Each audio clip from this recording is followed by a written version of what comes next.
A woman steps onto the scaffold. She is wearing fine silk robes. She is Anne Boleyn, Queen of England, and she is about to be beheaded. But just 4 months earlier, another queen died. That was Catherine of Aragon, Henry VIII's first wife. Catherine had openly defied Henry, resisting him for 6 long years, publicly refusing the divorce. Yet, she died peacefully in her bed, still calling herself the true queen. And Anne? She was convicted of adultery and treason. Why? Why did Henry, the king who tore apart his country's religion just to marry Anne, choose the most gruesome way to discard her? Was it personal fury, or was it a cold, calculating political chess move? The answer isn't found in love or hatred. It's found in royal blood, in the king's ego, and in the military threat across the English Channel. To understand why one wife was protected by an empire and the other had only her silk gown, you must see the $500, year difference between these two queens. Let's begin with the woman Henry VIII never dared to harm, Catherine of Aragon. She was not a minor noble. She was a Spanish infanta. That meant her status was inherently superior to any English noblewoman. Her mother was Isabella of Castile, and her father was Ferdinand of Aragon, the monarchs who united Spain and held immense sway over European politics. Catherine was trained for queenship from birth, educated in 6 languages, philosophy, and theology, but that was not her strongest shield. The real shield was named Charles V. Charles V was not only Catherine's nephew, but he was the Holy Roman Emperor, ruling the largest empire in the world at the time. Spain, Germany, Austria, the Netherlands, parts of Italy, and vast territories in the New World. If Henry dared to harm Catherine, Charles V would invade England. This was no idle threat. Charles V had the armies and the wealth to turn England into a battlefield. Henry's advisors, and Henry himself, knew killing Catherine meant political and military suicide. Catherine's power didn't just come from foreign armies. She had a legal genius Anne Boleyn could never possess. Henry demanded a divorce, claiming their marriage was invalid because marrying his brother's widow violated God's law, resulting in their lack of a male heir. Catherine heard all this and then executed a brilliant move. She stated, "I am no Englishwoman. I was born a Spaniard." Let's unpack that. If their marriage was truly invalid, by Henry's own argument, then Catherine was never legitimately Queen of England. Therefore, she was not Henry's subject. If she was not his subject, English law had no jurisdiction over her. She was a foreign princess, with the right to appeal directly to the Pope in Rome, where Henry had no power.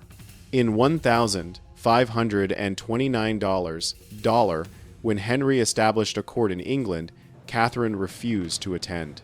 She declared, "I will not be judged by you. I appeal to Rome." Henry's lawyers were furious but powerless, as Henry himself had created that loophole. Henry passed new laws to ban appeals to Rome, but Catherine simply ignored them. "Those laws do not apply to me." She had turned Henry's divorce argument into an impenetrable legal shield. Henry could not legally charge her, try her, or execute her without inviting global war. Catherine's third shield was the absolute devotion of the English people. This is astonishing, as the English were notoriously xenophobic. But Catherine had been in England for $24 years and embodied the perfect queen, pious, dignified, and intelligent.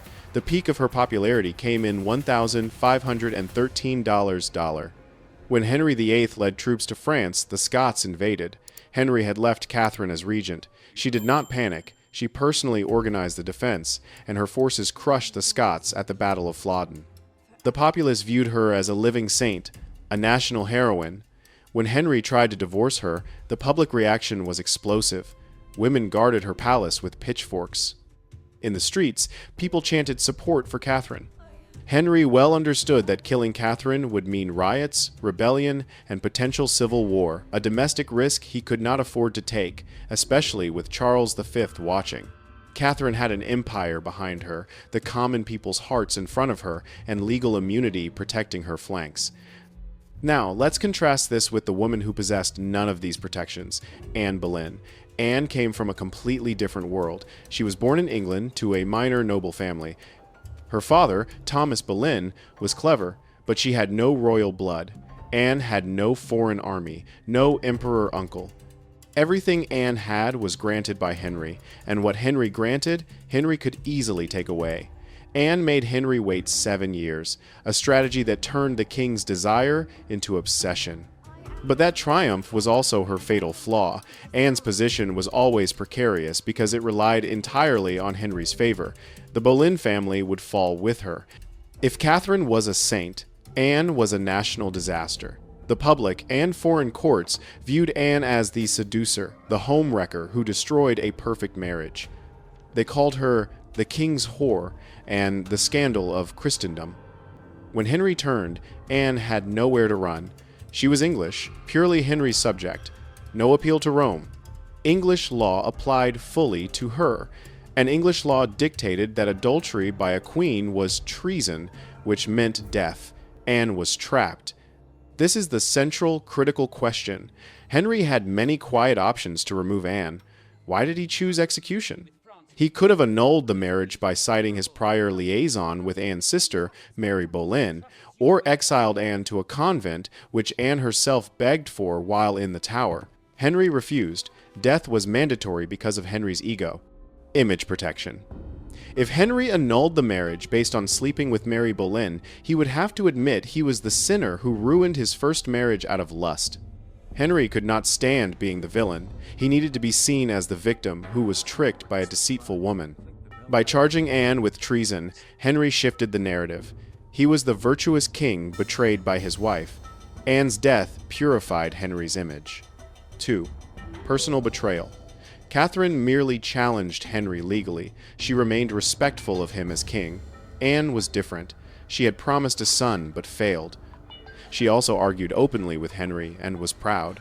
To Henry, who craved control, Anne's failure and defiance felt like a deep personal betrayal. The rage against Anne was visceral and personal, unlike the political frustration he felt for Catherine. Thomas Cromwell's Political Necessity. By $1,536, Anne was a major political liability. She clashed with Thomas Cromwell over foreign policy. Anne wanted a French alliance. Cromwell needed peace with Charles V to secure England after the Reformation. Cromwell knew that to maintain his power and appease the empire, Anne had to be eliminated. He built the case of incest and treason, unbelievable charges that were perfectly believable to a court that already despised Anne.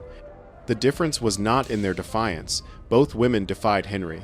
The difference was power, protection, and legal possibility. Henry could kill Anne without consequence. She was his subject. But Catherine was his royal equal, protected by an unbeatable empire. Catherine knew this and dared them to execute her. Anne had no such advantage. When Henry's favor vanished, she was utterly defenseless. The difference was bloodline. Catherine had an empire behind her. Anne had nothing. And in Tudor England, that meant everything. If this story fascinated you, let us know in the comments. Whose story affects you more? Catherine's unbreakable resolve or Anne's tragic fall? Don't forget to subscribe to the Flow of History channel to unlock more untold history, because the past is full of mysteries waiting to be understood.